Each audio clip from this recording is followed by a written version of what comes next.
Hey everybody, Jason Burmis here. And, a lot of times we get carried away with hopium.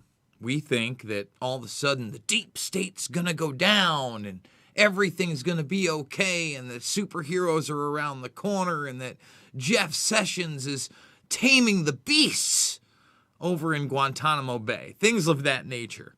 Okay, but at the same time, I also want to say sometimes our cynicism gets the best of us.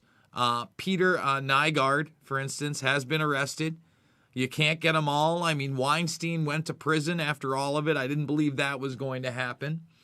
And even in our own lives, we have those wins that are kind of out of nowhere. So before we go too deep into everything Assange and whether or not this pardon is a possibility, is it really even a pardon since he hasn't been convicted of anything and there are open cases out there, I want to talk about how there's some good things going on. Now, right now, Bitcoin is exploding. And with that, the Ray token for Rockfin.com, which kind of invests myself directly into the network. It brings me a part of the network. It brings, Steve as a part of the network too. Slow News Day as there. We're simultaneously streaming over there as well. And right now with the dollar being printed out of nowhere, with it being gutted, cryptocurrency obviously starting to become more and more mainstream, this has hit an all-time high of $1.46. An all-time high. Now, Bitcoin has also hit an all-time high, and that's something to celebrate. Now, I brought Steven on this one cold, guys.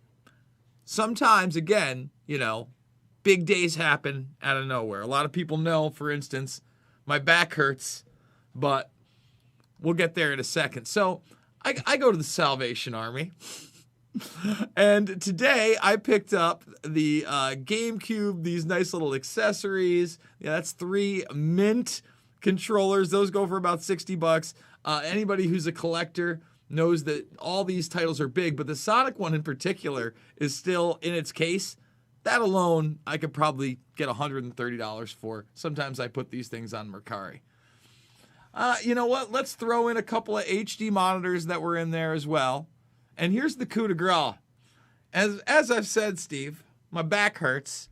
And I go in there, and this is a full leather, not a mark on it, recliner couch, 3-piece. Now, the middle section obviously isn't a recliner, but the other two are full and they're rockers. How much do you think I paid for the whole shebango for? That's the big Jeopardy question. Wait, the couch, the GameCube, and the 2 monitors? Everything. What did I walk out of there? Everything. In your area in Iowa, can I ask a question? Was it like an orange tag day or something like that? There was nothing on sale, but I will say this. I have been buddies with the guy that runs it. I'm in and out of there. He's constantly knocking stuff off, right? And sometimes they don't make me pay for everything. But like $120. 168. I looked up the couch. That's like an $1,100 couch. I'll get my money back selling two of the GameCube games. I'll probably triple my money. And the couch feels amazing. In fact, so much so I've got a buddy coming over. We're going to enjoy the holiday movie of the year, apparently. Mel Gibson plays Santa Claus in Fat Man as Walter Goggins is trying to assassinate him. I'm excited. It's going to be a big day. And I just wanted to put that out there for the audience. I know we went live a little early anyway. It's about these moments. I'm going to relax in that thing. I'll tell you what, you think that thing looks good? It feels even better, Steve. No, I bet. I do. It looks comfy. I have a decent couch, but I could upgrade. I could. But I don't want to buy any furniture until I move out of California. Probably a smart move. Now I've got to figure out what I'm going to do with the couch in the living room. I think I'm going to get like a tarp, and it's going to be like on my back like cement porch, and it could be like an outdoor movie kind of thing, but that's got to get out of here. But Big day. Thank you so much, Burmis Brigade, for making it possible. You can obviously follow Steve and check out his show, Slow News Day Show, and action4assange.com. Steve, obviously I was down in D.C. We were texting back and forth, having a little bit of chatter. What was your view of the world in the last week? A lot of things went down. It's you know what, man, it's been absolutely crazy. And I was in Denver when you were in DC. I went out for some Human Rights Day events that the Denver Free Assange chapter had put on. So I'm out, like I'm taking all of this in from a fairly nice, very old, well-established hotel in downtown Denver that I really enjoy staying at. And that's so out of my frame of every day anyway. I'm not a city person in general, really. I mean, I freaking, live in damn near the middle of nowhere in the mountains here.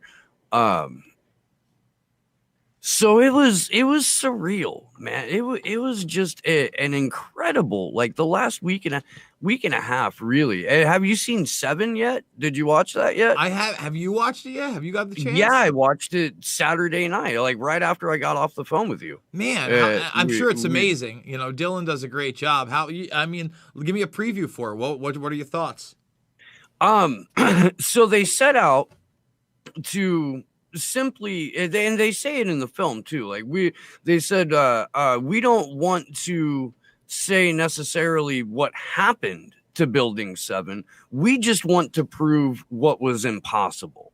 So they set out to prove that the official NIST report on Building 7 was impossible, and they did that incredibly successfully, and they managed to answer a couple of the questions that they weren't necessarily trying to ask regardless, just as a result of their work. So a fantastic film. Architects and Engineers for 9/11 Truth actually tagged me in a tweet like that day. Mm-hmm. So I started talking to Jeremy, the guy who runs the account there. Mm-hmm. Gonna have them on the show here in January, mm-hmm. And Dylan too, I believe. Mm-hmm. But I recommend it. It's like 40, 45 minutes long, really digestible.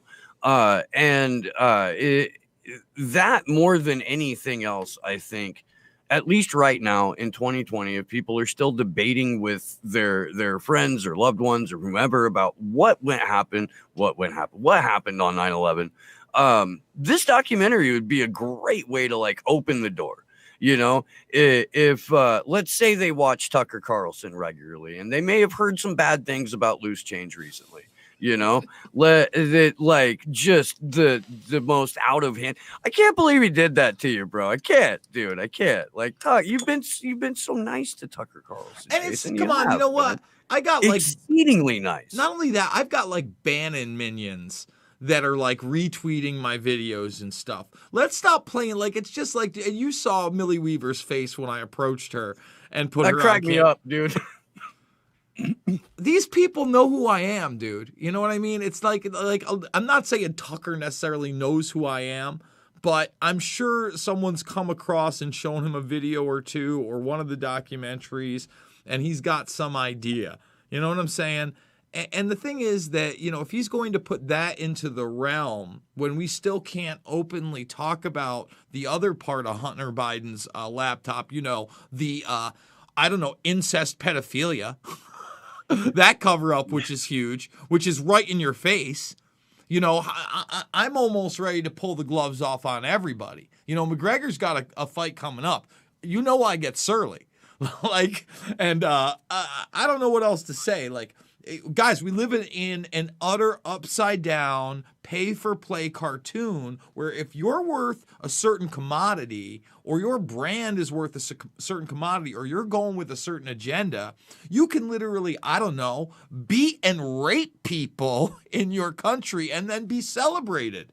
Okay? Beat and rape people and then be celebrated as the next big thing and be in kids commercials. You know what? I think I'm wearing a little Reebok. Shout out to Reebok, huh? Huh, Disney? You can do it all. Disney. They're the ones that own ESPN that's in partnership with the UFC, WM. This is the world we live in. That's a microcosm. That's why you got genocide in Yemen. That's why you got smart bombs. Oh, it's just a $438 billion deal with the Saudis. It's not like we're killing people, Jason. Well, what is it then? It's the robots that we're sending in that deal? And now it's coming home to roost. And, I've said it, man. I hope we get a spine. I hope we step up to the plate. But the bottom line is you get what you put in. And it's no wonder that, Rand Paul has to sit up there. And Rand Paul talks about voter fraud. Jason Burmis isn't. He's not talking about voter fraud.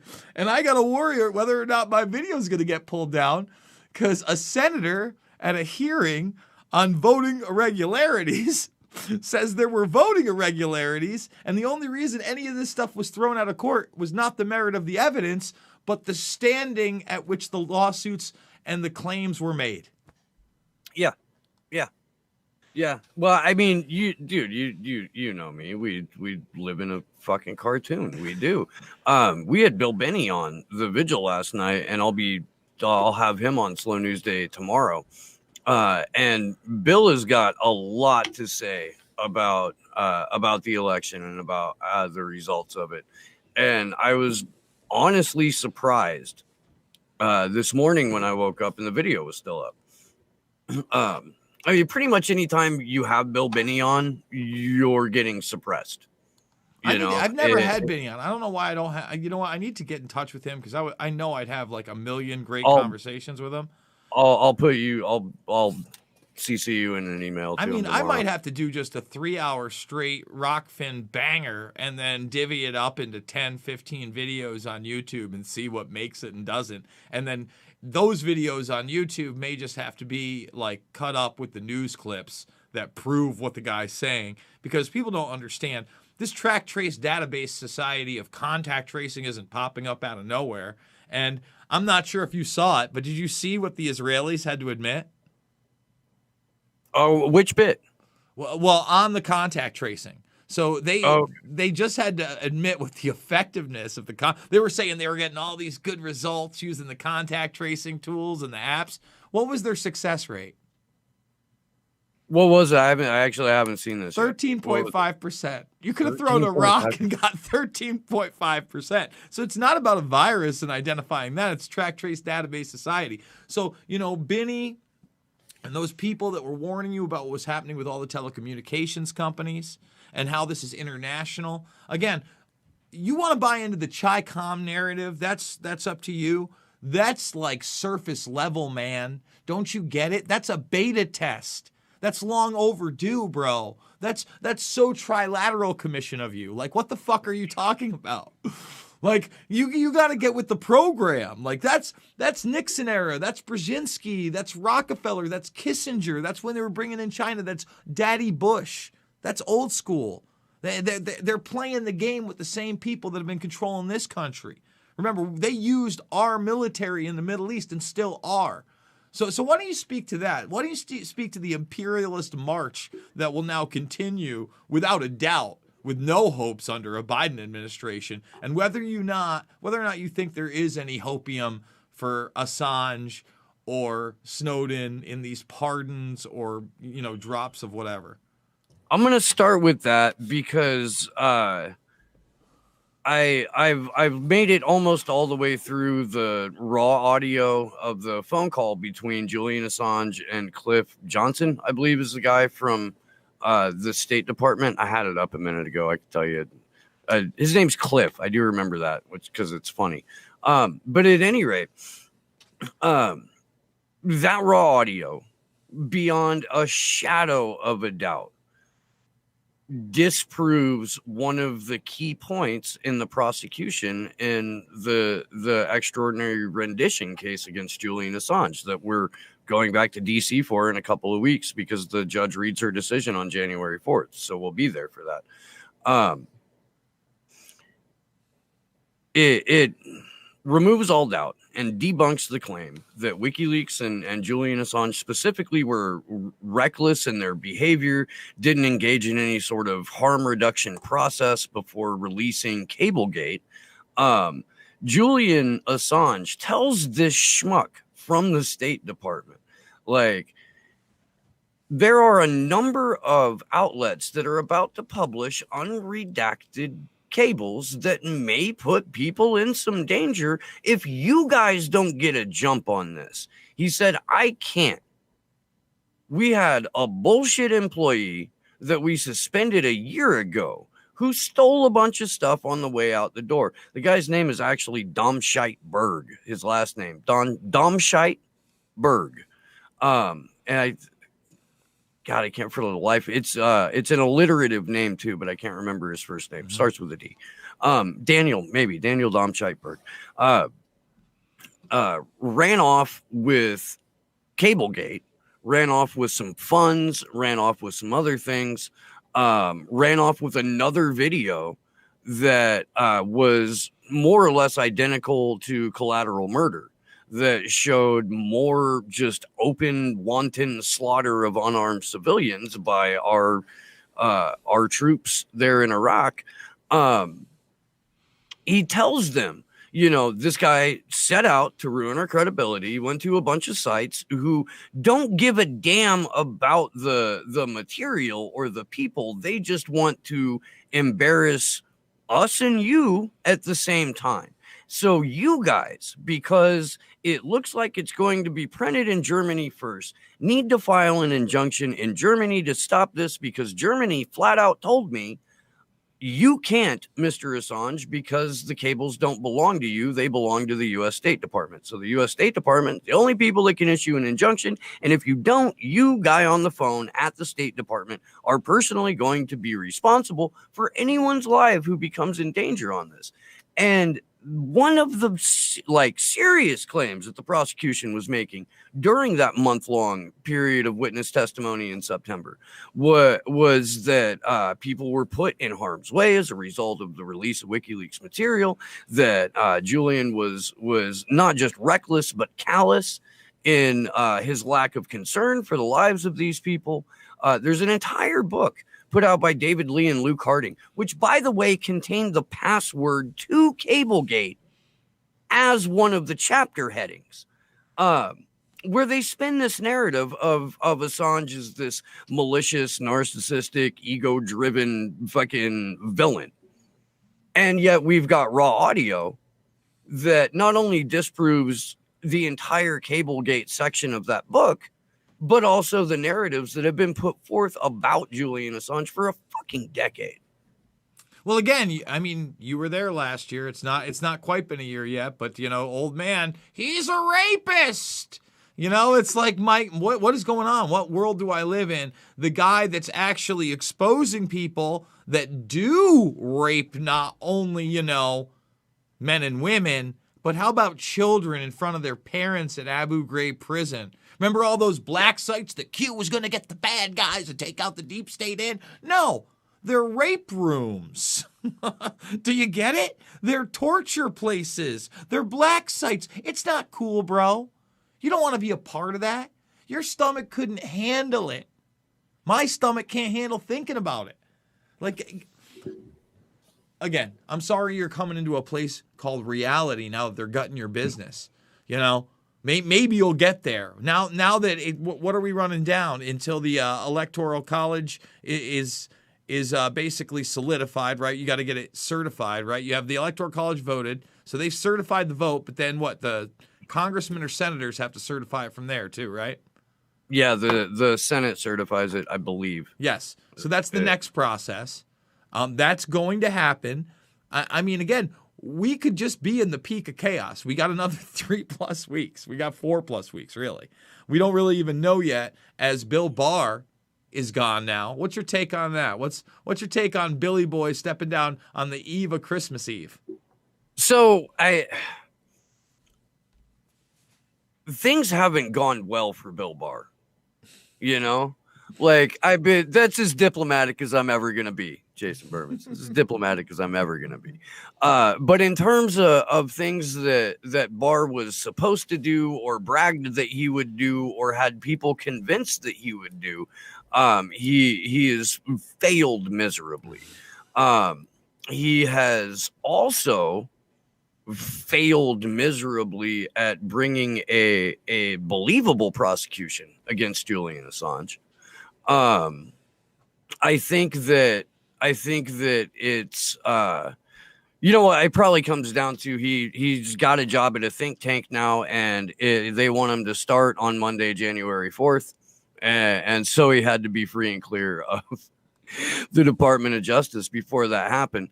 But no, I mean, look, dude, Bill Barr knows better than anyone when it's finally time to flee a sinking ship. Bill Barr is a professional rat. Bill Barr has jumped from sinking ship to sinking ship his entire career in Washington. Like, this is the guy who was part of. But hold on. The sinking to the public, shining to the stars of globalism. If you think about when he jumps in and jumps out, I mean, he's beefcake mode, bro. Like, he comes in. I'm serious. He's fucking beefcake mode. You look at when Barr, all right, think about it. He's, you know, the boy genius working with Mueller behind the scenes on not only the Noriega shenanigans, right? Mm-hmm. Not only the Noriega shenanigans, but then how they're going to cover up the rest of Iran-Contra. What's he get for it? Youngest attorney general ever, where literally Biden sits on the Senate's floor, twists his nipples for Bill Barr, and's like, we don't need a real vote. Let's do the yays and nays. All right? Yep. Then he boss modes through, you know, that entire era, probably cleaning up every single little bit of, you know, Bill Clinton's past, gearing him up to be the new front man, you know, for the cocaine army. Oh, yeah. And then he makes his way back in where there seems to be a real populist movement happening. People are fed up. High-level sex traffickers and members of Hollywood are actually being arrested. There's a president talking about the military-industrial complex. The public is placated the entire time, and what do we get? I mean, really, we got a dead Epstein. We got a mystery box with Ghislaine Maxwell. We got a whole cutoff. They're not talking about how they're connected to the arms dealing Adnan Khashoggi, who is connected to Iran-Contra. I mean, dude, I mean, he could be Bruce Banner and the Incredible Hulk at once for the deep state. Like, he's the guy, you know? I mean, he sat there and laughed with that guy from ABC News when he was asked about Epstein. That was so creepy. Like, Bill Barr's smile is honestly one of the more frightening things I think I've ever seen, man. Like, no, it's a Todd McFarlane Hulk. That's what I'm saying. He's like the Hulk, Todd McFarlane style with that crazy, like, yeah, man. You know, okay, yeah, I'm on board now. I am fully. That's great. Like maybe the Gray Hulk. Remember that with that run as the Gray Hulk when he's wearing the suit and he's angry and he's part Banner. Like that's definitely. I'm a big McFarlane fan, guys. By the way, but yeah, like, dude. I mean, he went boss mode, and he still did because he helped convince Trump that these actions against Assange were necessary. He's Department of Justice. And talk about beefcake, this motherfucker hid the laptop while Trump's getting impeached, acting like his buddy. Like, come on, man. But you know what? Yeah. Again, you reap what you sow. You got to know the devil you're getting in bed with. If a little guy like Jason Burmis, and I am a little guy, can figure this stuff out, Donnie T can't? Come on, bro. You're on, like, you know, wife 3 and, you know, 117,000th mistress. And, like, you can't figure this out? Too many Big Macs? Like, you're a pretty smart dude. You're sharp. You're witty. You know, I'm not trying to shit all over you. But, again, when the big guns come out, when it's time to leave Syria, you can't call out Duma. You listen to your poker buddy, fucking Roger Stone, that tells you his poker buddy John Bolton's going to be your best friend, and all you get is a half-handed apology when I put him on the spot. That's about it, man. So that was beautiful though, because he was like, what was his fucking thing? It was like he admits now that he was not the man for the job. He misjudged him. He said he misjudged him. Yes, I may have misjudged him. You know, and it's like, come on. You're Roger Stone. Dude. Don't you want to see an hour, 2 hours, Jason Burmis, Roger Stone unleashed? Because I'll be fair. Yeah, but I want the next 2 hours. I fucking started asking him about Assange, and he fucking ran away from the stream. He was gone. He bounced. Oh, I know it. He probably didn't want to be much more there anyway. Like, cause he had his fanboys, but I mean, again, I softened him up with the Cuomo question, but I wanted to get his take on that too, because hey, they're talking about again for a second time Cuomo as the AG, and that's a frightening America. You think that Cuomo as the Attorney General? I mean, that's even scarier than Barr to me. I'll be honest. And I'm not a fan of Bill Barr. You're ramping it up. You're ramping it up like Clown It style. The crew, so Joe Biden has basically assembled the junior varsity team for Russiagate. And some of the most sycophantic John Brennan, James Clapper, and Gina Haspel loyalists, also, Avril Haines was a consultant at Palantir right before coming into this. That was scrubbed from her bio by the Biden campaign, so people didn't find out about it. Like, The Intercept got a hold of it and published on it, and nobody saw it. He's got these neoliberal, Great Reset little freaking demons just in every corner of his cabinet.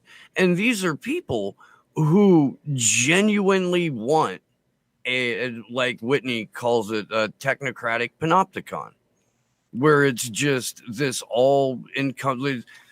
permanent ruling class, entrenched ruling class. The rest of us are peasants, and peasants with a Neuralink, who maybe think that was the right thing to do.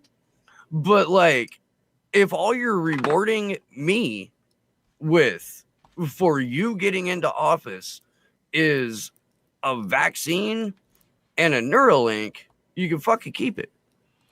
Well, folks, we started it with an upbeat win with a great couch, a GameCube, a good times. And Steve, no, look, man, I'll tell you, I had a win today too. At where I'm a carpenter. I have been at the same job site for like a year now. Okay, we had multi-level decks all the way around the house and freaking retaining walls. Where I just did like a rock garden that it's actually pretty freaking cool looking, if I don't say so myself. But I've been repairing and replacing siding this week, and I've color matched 26-year-old weathered siding with brand new siding with just a mixture of stain. And that was very satisfying. You can't freaking tell. You can't. Like the building, the work that we've done, like the actual construction, dude, is impressive as shit. And I've done like more trick stuff at this project than I have all the years that I've been building. But yeah, I'm gonna call that a win. I am. I'm also going to call it a win that that this story, that the audio is out, that the story about Assange requesting a pardon is being floated. I wasn't able to get confirmation of that. Exactly. Well, that's why I'm waiting on it. And let me tell you who I went to and who I tried to get confirmation from, so that you guys who are watching right now know that his legal team has not made a statement on it and isn't commenting on it. I got to talk to Nathan Fuller, who is the director of the Courage Foundation, who directly collects and distributes legal funds for politically persecuted individuals and whistleblowers. It's an organization that has worked hand in glove with WikiLeaks since, I want to say, like 2012. So they're two of Julian's lawyers are on the board of Courage Foundation. So I got a hold of Nathan, and then he got a hold of Jen Robinson, and Jen Robinson said, we're not gonna confirm that. Listen, we tried to end it up on an upbeat note. He brought it back to Bummerville, but not as bad. Not No, nearly. it's not. It's not, because here's why. No Here's hope why. yet. And this is what Jen said. This is what Nathan told me. This is what I'm telling you. The public pressure campaign to advocating for a pardon, and we can get into the whole like why it would be a pardon, what kind of pardon it would be, and why it's the second best option. But that pressure campaign has increased the visibility of this case in the last couple of weeks tremendously. Like, there are people who have been commenting on it and who have been even reporting on it that this entire time have been virtually silent or on the other side of the fence. Well, so there's some significant growth that's been made in the last couple of weeks. We started, regenerating the momentum in September when we went to DC. It's building, man. I'll say this. I gotta say that Trump has always been aware of the issue. His back's against the wall. It's the right thing to do. I wouldn't even call it a redemption moment. It's a must, and it should be given with a speech of how he was coerced even into whatever ridiculous charges they brought up against him. That's how you really expose the deep state, and you want to go Eisenhower style. I do have to run. I got somebody coming. Guys, I got the GoFundMe. That's great. We love the GoFundMe. $5, $10, $15 means the world to me. But Rockfin. I'll be live at 11 a.m. Eastern Time tomorrow over at Rockfin, weekdays, Monday through Friday. You're getting exclusives over there. It's being good, not only to me, but Steve, Action for Assange, Jimmy Dore's over there. If right-wing stuff or alt stuff, Kim Iverson's over there. Cernovich is over there. You also, of course, have the Convo Couch and Nico House if you want election stuff and more progressive stuff. It's all there. Thumbs this video up and subscribe and share. We're 60,000 strong over here on YouTube before they kick me off arbitrarily with some kind of selective enforcement nonsense. Watch all the documentary films, Loose Change Final Cut, Fabled Enemies, Invisible Empire, A New World Order Defined, and Shade the Motion Picture in the documentary section. If you want to see 7, I believe it's like $4.99 on Vimeo right now. Yeah, it is. It is. Vimeo, Google Play, bunch other, it's out on a bunch of places. Slow News Day Show. It's everywhere. Go check it out. Follow them over on Twitter at Slow News Day Show. Action for Assange. Steve, thank you so much for joining me. We're out of here. I love you guys, and I'll see you on the flip side. Take care.